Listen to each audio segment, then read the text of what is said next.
मृत्यु जीवन का अटल सत्य है। जीवन जन्म और मृत्यु के बीच का एक भ्रम है जिसे हम अनंत काल तक देखते हैं। वास्तव में वह मृत्यु तक ही सीमित है। मृत्यु सत्य है। एक युवक था, स्वभाव का बड़ा ही शांत एवं सुविचारों वाला व्यक्ति था। उसका छोटा सा परिवार था जिसमें उसके माता पिता, पत्नी एवं 2 बच्चे थे। सभी से वो बेहद प्यार करता था। इसके अलावा वो कृष्ण भक्त था और सभी पर दया भाव रखता था। जरूरतमंदों की सेवा करता, किसी को दुख नहीं देता। उसके इन्हीं गुणों के कारण श्री कृष्ण उससे बहुत प्रसन्न थे और सदैव उसके साथ रहते थे। और वह व्यक्ति अपने कृष्ण को देख भी सकता था और बातें भी करता। इसके बावजूद उसने कभी ईश्वर से कुछ नहीं मांगा। वह बहुत खुश रहता क्योंकि ईश्वर हमेशा उसके साथ रहते थे, उसे मार्गदर्शन देते। वह व्यक्ति भी कृष्ण को अपने मित्र की तरह ही पुकारता और उनसे अपने विचारों को बांटता था।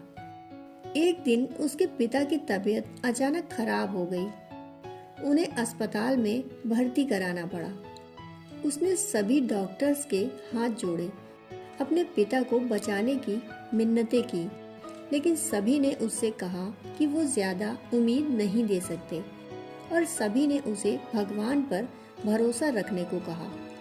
तभी उसको कृष्ण का ख्याल आया और उसने अपने कृष्ण को पुकारा। कृष्ण दौड़े चले आए।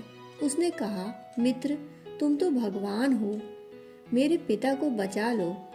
कृष्ण ने कहा, मित्र, ये मेरे हाथों में नहीं, अगर मृत्यु का समय होगा तो होना तय है। इस पर वह नाराज हो गया और वह कृष्ण से लड़ने लगा। गुस्से में उन्हें कोसने लगा। भगवान ने भी उसे बहुत समझाया पर उसने एक न सुनी। तब भगवान कृष्ण ने उससे कहा, मित्र, मैं तुम्हारी मदद कर सकता हूँ, परंतु इसके लिए तुम्हें एक कार्य करना होगा। उसने तुरंत पूछा, कैसा कार्य? कृष्ण ने कहा, तुम्हें किसी एक घर से मुट्ठी भर ज्वार लाना होगा और ध्यान रखना होगा कि उस परिवार में कभी किसी की मृत्यु न हुई हो। वह झट से हाँ बोलकर तलाश में निकल पड़ा। उसने कई दरवाजे खटखटाए। हर घर में ज्वार तो होती, लेकिन ऐसा कोई घर नहीं होता जिसके परिवार में किसी की मृत्यु न हुई हो। किसी का पिता, किसी का दादा, किसी का भाई, माँ, काकी या बहन, किसी न किसी की मृत्यु तो हुई ही थी। 2 दिन तक भटकने के बाद भी उसे कोई एक भी ऐसा घर नहीं मिला। तब उसे इस बात का एहसास हुआ कि मृत्यु एक अटल सत्य है। इसका सामना सभी को करना ही है। इससे कोई भाग नहीं सकता और वो अपने व्यवहार के लिए कृष्ण से क्षमा मांगता है और निर्णय लेता है जब तक उसके पिता जीवित हैं उनकी सेवा करेगा। थोड़े दिनों बाद उसके पिता मृत्यु को प्राप्त हो गए। उसे दुख तो होता है, परंतु ईश्वर की दी उस सीख के कारण उसका मन शांत रहता है। इसी प्रकार हम सभी को इस सच को स्वीकार करना चाहिए कि मृत्यु एक अटल सत्य है। उसे नकारना मूर्खता है।